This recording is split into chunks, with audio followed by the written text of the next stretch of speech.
All right, we'll kind of do a postmortem on the 2021 Mets season with Keith Hernandez on this episode of the Shea Anything podcast. But more importantly, we're going to kind of go through his time with Jerry Seinfeld in the booth last night. It's going to be good. It all starts right now.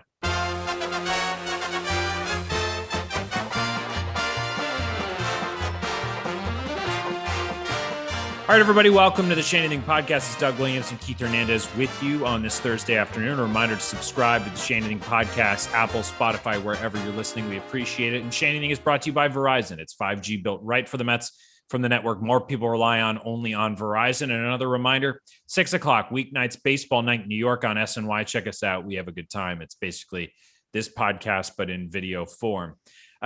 Keith, we know the season's almost over. We know that it's been a grind to get here. But, Jerry on the precipice of, the show being on Netflix, which I'm very excited for, and which I learned last night, which we'll get to in a second, the show also going to Comedy Central, which you were very involved in. Let's listen to some of the highlights of Jerry's time in the booth. And we'll start with maybe, some extra quality to the video that we'll be able to see you in on Netflix. Netflix is releasing all 180 episodes of Seinfeld this Friday, October 1st. Seinfeld will be available in 190 countries. That's 180 episodes, 190 countries. And 200 million subscribers. Episodes will be in 4K. And 4K. This is Jerry. That's going to make a huge difference, isn't it, Keith? Wait till they see Hernandez mustache in 4K. I'm guessing you're a Netflix subscriber? Yes. So is it going to be the added convenience of being able to watch the show on Netflix? Do you think you'll check out some of the old episodes that you're in? No, I'll probably check out some of the other episodes that I've never watched. I've put on some serious pounds, so I've got to go on a diet, which means I can't go out and have restaurant food with all that butter and the temptation of maybe 1, 2, or 3 glasses of wine.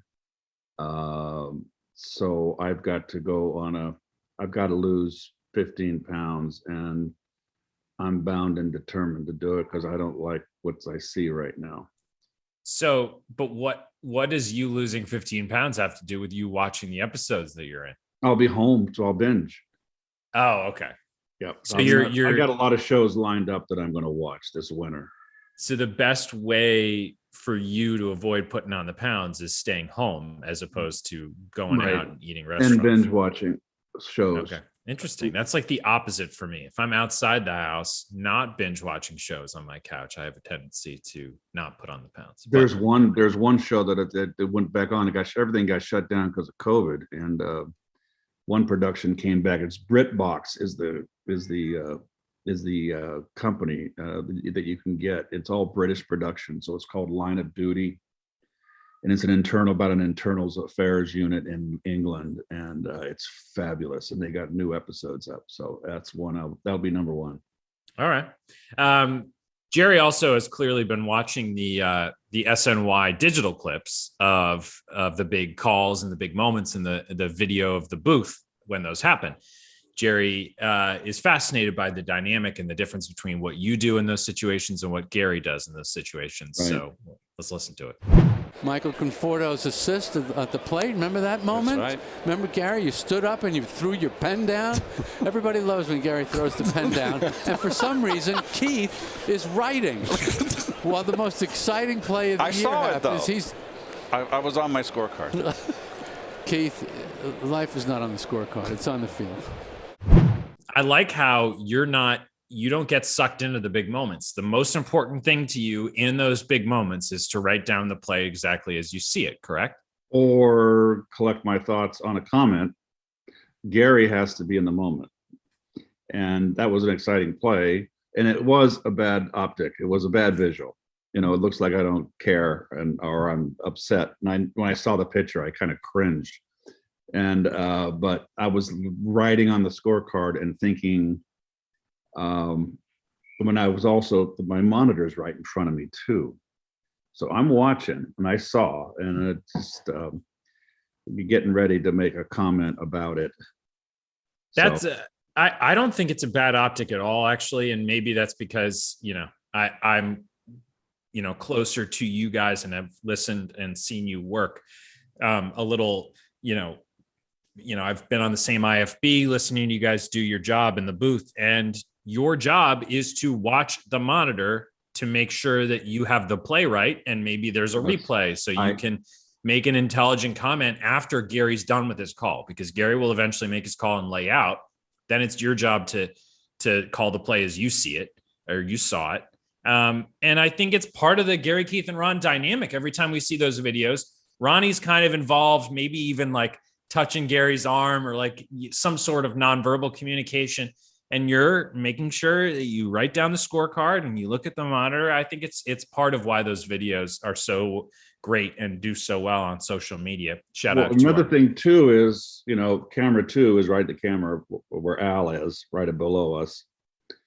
And if I'm watching from the booth, I'm watching from a distance. So if I walk at the monitor, our cameramen are so good, and our director, John DeMarsico, is so good that the monitor does a close-up, and I get a better view of the tag as the play unfolds. So as opposed to if I was watching from above, I can't see, my eyes aren't what they used to. I mean, I could see, but I don't have the advantage of having a close-up, which right. The cameras provide, all the cameras that we have in our production team. Last one from Jerry's time in the booth, which was actually my favorite moment.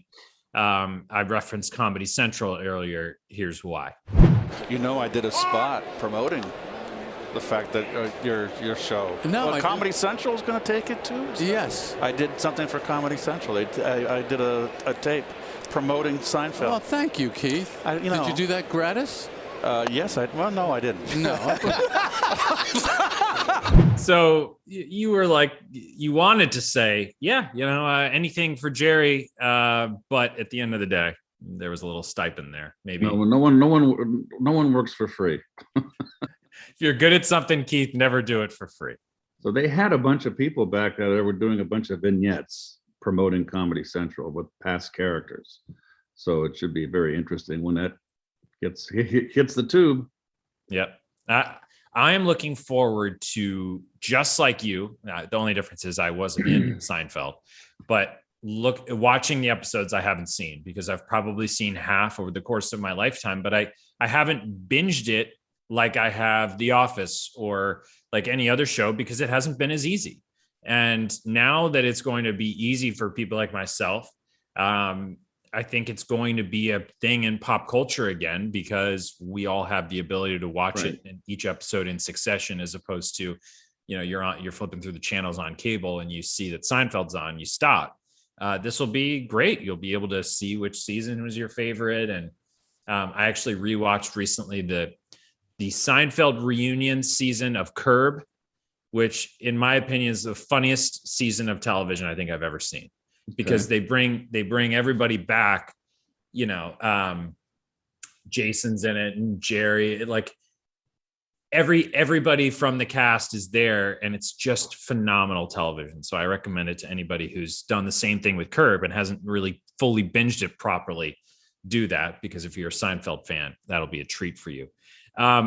So Jeff listed out a multiple choice question for you, Keith, as we talk a little bit of Mets on this episode of this Shea Anything Mets podcast. Let's see.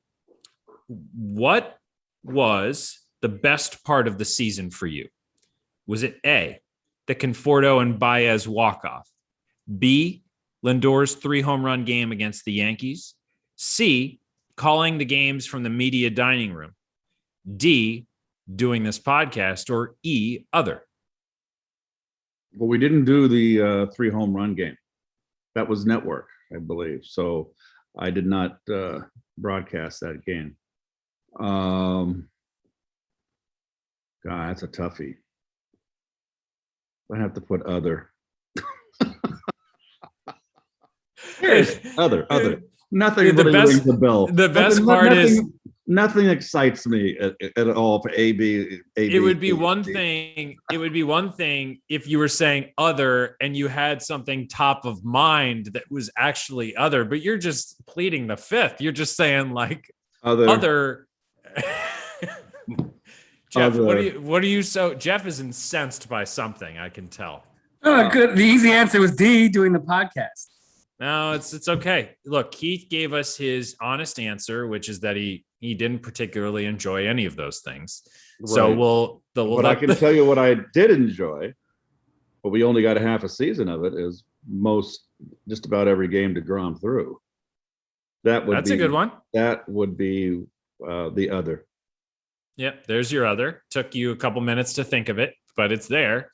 DeGrom's incredible season that was cut short, which it's going to be interesting to see if we look back and define 2021 in this Mets team as the year that they lost DeGrom, because, they were in first place. DeGrom gets hurt and they plummeted. And I think that that's no coincidence. I mean, look, they had a lot of guys not exactly perform the way they should have in the lineup, but losing a guy like DeGrom, I imagine, is just a huge mental blow for a team.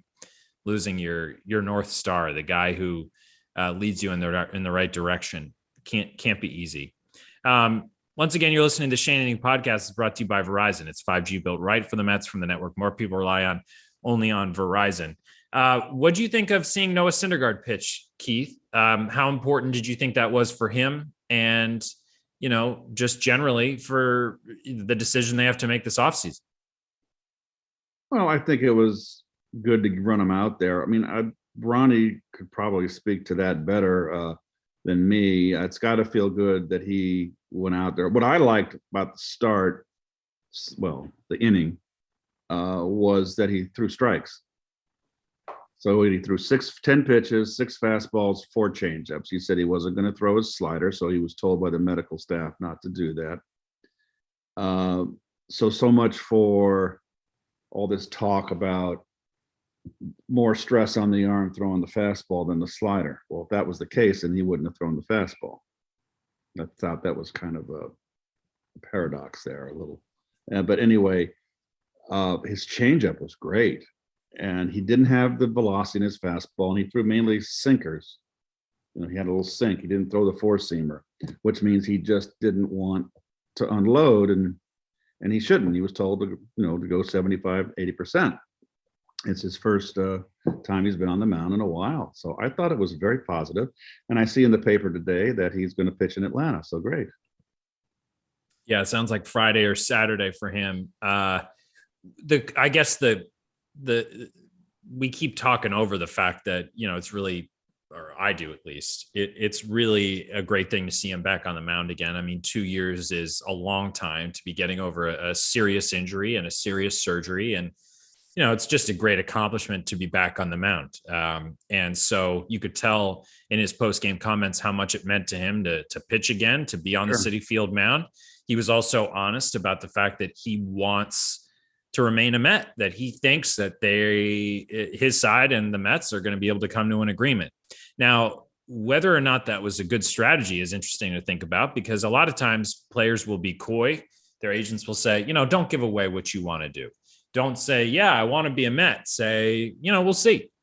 And Syndergaard, basically, I think the strategy was putting public pressure on the Mets, saying, I want to be here. It's up to them to sign me. So, Keith, they have a choice to make. They can offer him a qualifying offer and pay him a lot of money, like $20 million. Yep. Can you imagine that? Would you like that? Would you take that? I would take that. I think to do this podcast twice a week and do Baseball Night in New York 5 times a week. If I got $20 million, I wouldn't be doing this podcast. Well, what would you be making $20 million for? This would be part of the deal, Keith. I understand. And second part of the show where Keith has basically admitted he doesn't enjoy doing this. But anyway, that's neither here nor there. What about $20 million for Noah Syndergaard? Do you think realistically he is worth, given all the question marks, that high of a price tag for one season? Well, that's the rules, and you don't know what the Mets are going to do. Walker, although he had a very good start last night, had a abysmal second half. Our starting pitching was short. I think that the Mets are going to have to bring Syndergaard back. I'm going to give him a qualifying offer, and I hope he takes it. And, it's $20 million. You'll be negotiating from $20 million after one season. It's not like that's your base. You're going from there. So if you go out and pitch well, you can be a 500 pitcher and you're going to get a $5 million raise, maybe an $8 million raise. Because wins don't mean anything anymore, right? As we know, Keith, because we start at 20 million. So it makes our next negotiation a little easier. It's like, maybe I don't have to do the podcast and maybe get a little bit of a raise from 20 to 24 million next year. Right. That's up to our agent. But so the one thing though is if you don't think he's worth 20 million and there's too many risks, you cannot give him a qualifying offer. Make sure that, if he's serious and he wants to be a Met, then he'll still sign with you on the open market. Maybe they offer him 10 million with some incentives. If he throws 150 innings, he gets 5 million more. If he throws 200 innings, he gets 3 million more than that. Would you take that risk? Couldn't you do that? You could certainly do that. I don't have a feel for what Noah wants, whether he was when he said he wants to stay. Like you said, that was something, if he meant it, that's something he probably shouldn't have said from a negotiating point of view. He wouldn't be a good poker player, that would not be something you would do at the table there if you're not holding a strong hand. So I think he's got to come back because you just don't know about DeGrom. He's going to be a year older. How is he going to hold up? To me, the big question is Stroman. What are they going to do with Stroman? He's another guy that's a free agent. And that makes things for Conforto if they're going to stick to pitching. And then that makes things a little dicier for Conforto. The one thought that I had was, yes, it may not be the smartest negotiating ploy by Syndergaard, but he also might be, because he knows how popular he is on social media, maybe what he's doing is putting public pressure on the Mets. If Mets fans know that Syndergaard wants to come back and suddenly the Mets don't offer him a qualifying offer, then people are going to be angry and tweeting at Steve Cohen saying, what are you thinking? Why aren't you bringing Syndergaard back? We love him. Well, let's just hope that the Mets, number one, have to hire a front office and a new general manager. And let's just hope that this general manager, the front office, is not going to be swayed or ruled by public opinion and outcry, that they'll make solid baseball decisions and come what may, whatever criticisms they get. So we'll see what they do. I will say, I me, I always want pitching. I always want pitching. Jeff makes a good point that if you do pay him 20 million, he may have an innings cap coming. It's his first full season coming off of Tommy John surgery. He may start the season as a reliever. So then you're paying 20 million. I don't think he'll start as a reliever. Yeah, he may not. I mean, I think he'll start with 5 innings. If there's an issue that they're concerned about, they won't let him go long in the beginning. They'll still gradually, but he's got all winter to prepare now. He's got all winter to get ready, and he's a workaholic. We know one thing: he'll come ready to play. And he's obsessed with his health. I mean, he's had trouble staying healthy, but he's drinking that bone broth. Look at Loop. Loop said he missed the game. He had a different opinion, different outlook on the game. He's been away for a year, and he wants to get back in the scrum. He wants to play. Yeah, I think it makes the decision trickier though for the Mets if you're unsure.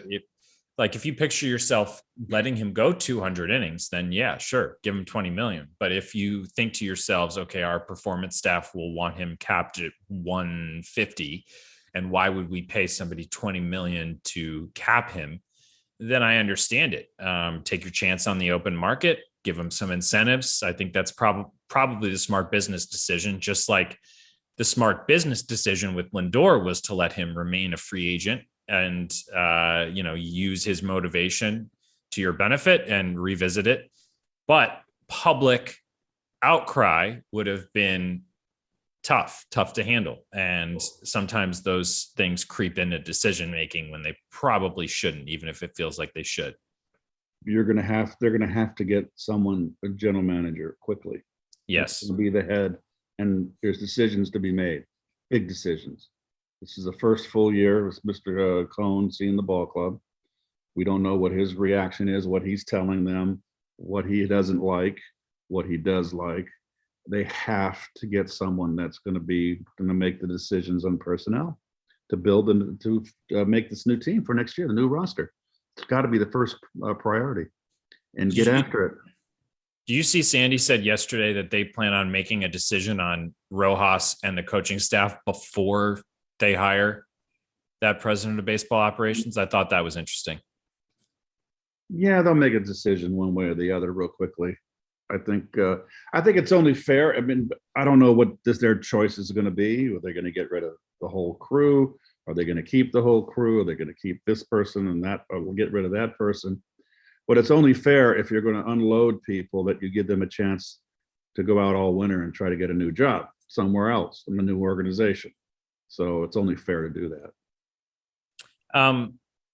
Let's do a 3-batter rule before we go. Just 3 bounce back candidates, Keith, going into next season. 3 guys that, if the Mets retain not Lindor, but McNeil and Dom Smith. So those are our 3 guys. They're going to need more out of them, certainly. So let's start with Lindor. Did you see enough in the second half of the year to think that going into next year, who he is, he'll be fine? His September has been outstanding. They've been basically meaningless games. I think he's had a chance to relax, and he had a big contract, new fan base, tough fan base. But I also think that, after all that thumbs down baloney happened, you saw the Yankees go tank a little bit, and their Giancarlo Stanton and Judge get booed, and don't think they don't read the papers and they see that this is not just a Met thing. It is New York. Fans are tough. They'll let you know. So I think Lindor has played better because the pressure's off right now. They're not playing for anything, and he's relaxed. I can see him much more relaxed in the field. So I look for him to come back and feel more acclimated, be more acclimated. And I think we'll see how he does. We don't know. But I think he'll be much more relaxed next year. The first year is tough. Make a lot of money, a lot of pressure. He didn't have a good year. He's going to hit 220 something. It's not good. So he needs to get away. Take 6 months off, get away, get himself prepared, and come back next year. He's hit 8 home runs in September, driven over 20 runs. He's had a good September. A little too late, or too much too late, but nonetheless, it's a building block. It's much like Edwin Diaz. I mean, Edwin Diaz, he's going to save 30 games. I really don't. That disastrous first year here, he was basically the same thing. And I really think that Diaz would have struggled if it wasn't for the COVID year with no fans. It would have been more difficult transition. I think it helped him not having any fans, and now he's completely acclimated, and he's had his ups and downs, but I think all in all, he's had a good year. So I look for the same thing to happen with Lindor. All right. So speaking of the opposite of relaxed, Jeff McNeil, this whole year, it seems like he's just clenching the bat, very frustrated, doesn't seem to be himself. Do you consider dealing him this offseason, or do you rely on a potential comeback season next year out of him? Well, you don't know. That's the unknown. I mean, Jeff got into that big uppercut swing, and he's talked about how he's missed his pitches, but he's swinging so up. It's just hard to square the ball up with that kind of swing. And there's mental factors too. You're not hitting. You're hitting 240, 250. and you lose confidence. Do you press? I mean, we're going to have probably a DH next year if they have a new basic agreement. So the other person you want to talk about is Dom.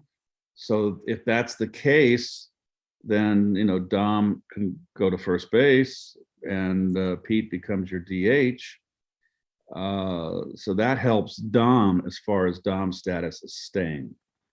But both those guys, Dom and McNeil, had not good years, disappointing years, very disappointing. Let's be honest. I mean, I like them both, but I can't sit here and throw the bull around. They had disappointing years.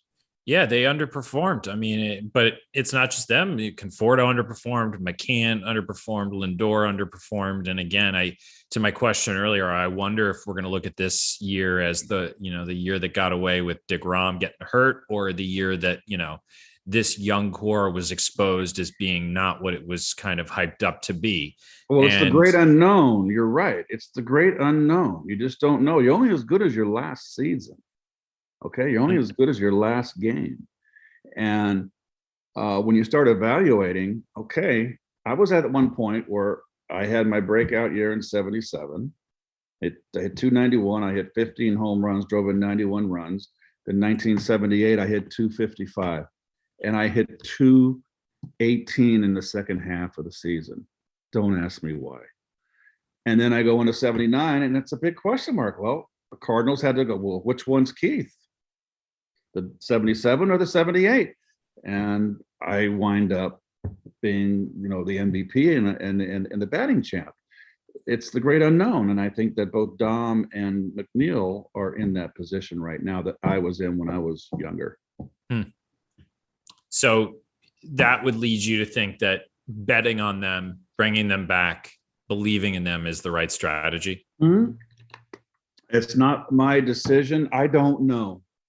Yeah. I don't like what I saw in their regression this year, in their swings, particularly McNeil's swing. I did not like what I saw all year long. And I just think that there's too much emphasis on OPS and too many guys trying to hit home runs. And I think they get in bad habits. And look at the league now at 250. It's going to be the average, one of the low averages ever, because so much emphasis on OPS. No one talks about the batting title race. I mean, you got a great batting title race in both leagues. Soto and Trey Turner right now, and over there it's Gurriel and his teammate Brantley battling it out. No one cares. That's important. Batting title's big. There's just no emphasis on it. You don't hear anybody talking about it. Yeah, I think just back to Dom quickly as our third guy.